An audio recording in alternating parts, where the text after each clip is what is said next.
We have a very exciting heavyweight boxing match coming up between Dillian Whyte and Antohy Joshua. Now, the reason why I think this is a very exciting fight is because these guys both look like they're going to be future top 10 heavyweights. They are both very big punchers, they're big guys. They both have. Dillian Whyte's had a background in pro kickboxing and pro MMA, and Antohy Joshua's won the Olympic gold medal. Obviously, they've both faced each other before in the amateurs, and the result of that doesn't matter too much, unless you look at a psychological point of view that Dillian Whyte beat Antohy Joshua. But I'm sure Antohy Joshua is confident he's got a lot better since then.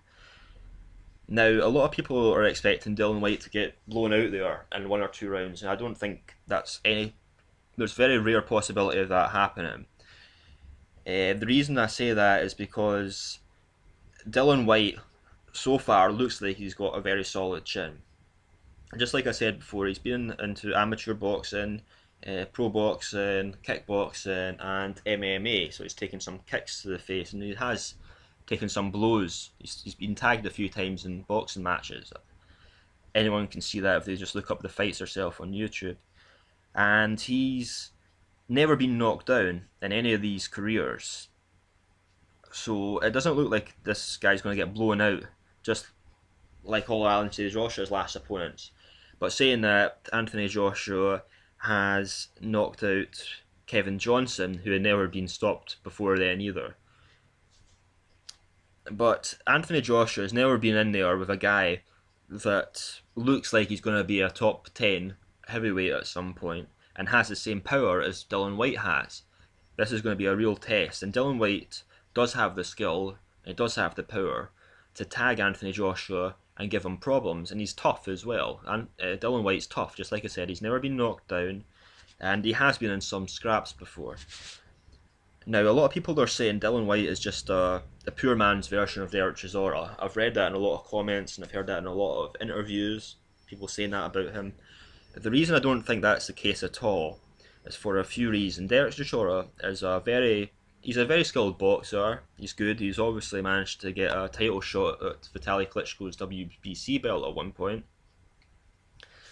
But Derek Chisora is small for a heavyweight these days. For people that don't know, average heavyweight these days is about 6'4", 235 pounds. Derek Chisora is at 6'1", but he's heavier than 235. But he is short, and that does make it harder for him to get inside and fight someone, say, like Anthony Joshua. Another thing that you have to remember is Derek Chisora does not have a lot of power. He's on borderline feather fisted. I think he's got like a 51% KO rate, and even when you exclude all his losses he's had, his KO rate's still not very impressive at all. He's not a very big puncher, unlike Dillian Whyte, who's already proved himself a big puncher. Now you might ask, well, who's Dillian Whyte actually knocked out to prove he's a big puncher and to prove he's actually got the ability to be a top 10 contender? I mean, everyone knows Anthony Joshua has, because he's got the Olympic gold medal. He's knocked out Kevin Johnson very oppressively. The reason is, for you that don't know, there's a guy called Joseph Parker right now who's a rising New Zealand prospect, and he's actually beat someone in the top 20 lately, and he's got himself ranked number 9 in the world right now, above Anthony Joshua, who's ranked number 17, and Dillian Whyte, who is ranked number 44 in the world right now. And Dillian Whyte and Joseph Parker, they have two common opponents. One of them is Brian Minto, who Dillian Whyte just last boxed there. Now, Parker stopped him by RTD in the 7th round, and Dillian Whyte managed to perform a far more impressive one than that.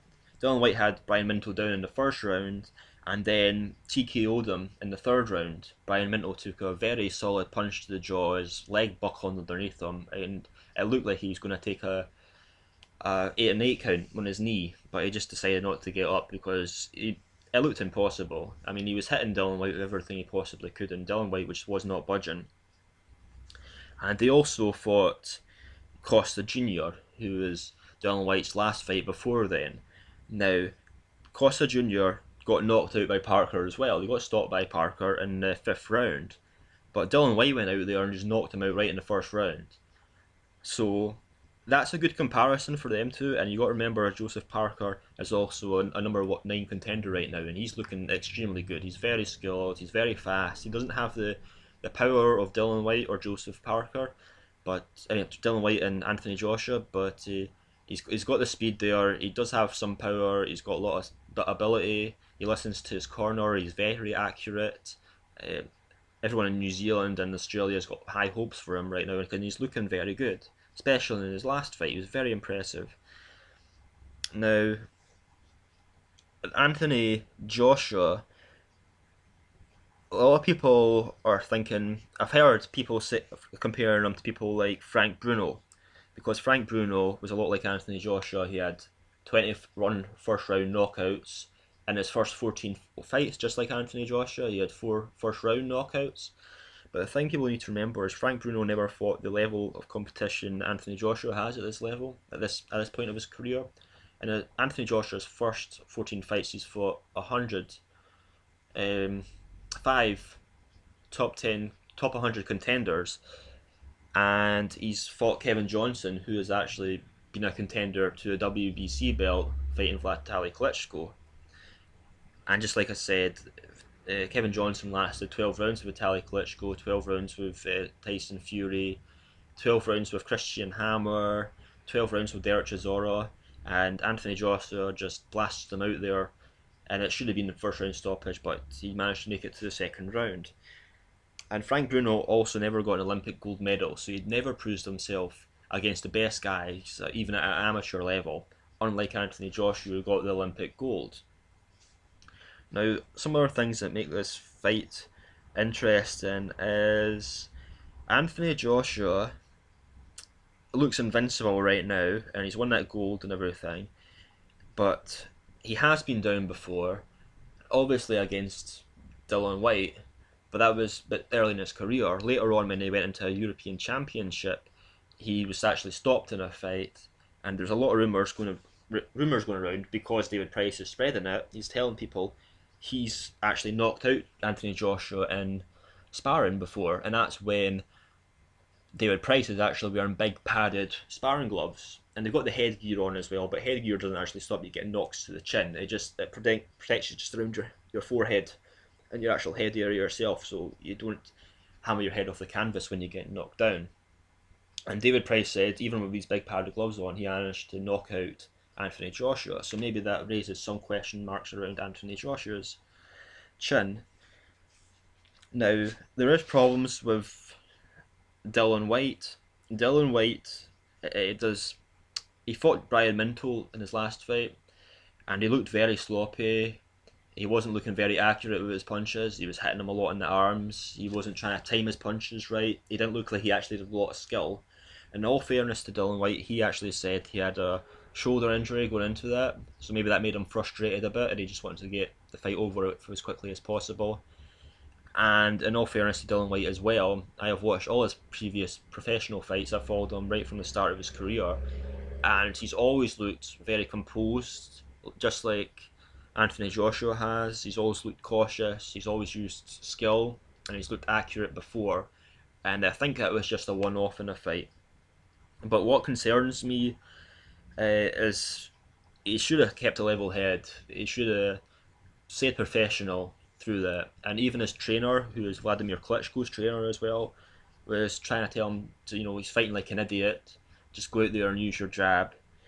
And he didn't listen to his corner, and I think that's very concerning because he's definitely going to have to listen to his corner when he's fighting Anthony Joshua in their fight.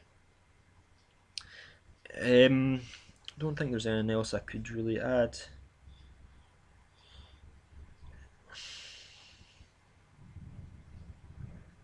Yeah, Dillian Whyte's never actually taken on a good, tall power puncher before. He's never taken on a good, tall opponent before as a professional so far. So that's going to be something different for him against Anthony Joshua. Something different he's going to have to deal with. And he's never taken on someone as powerful as Anthony Joshua before as well.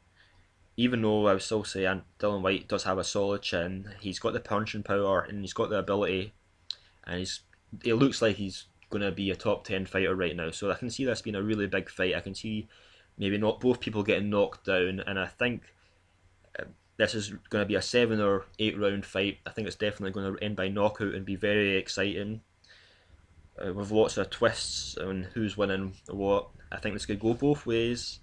I've been watching Dillian Whyte right from the start, even though I'm a big fan of Anthony Joshua. I actually want Dillian Whyte to win this fight, and I think this could be a 50-50 fight.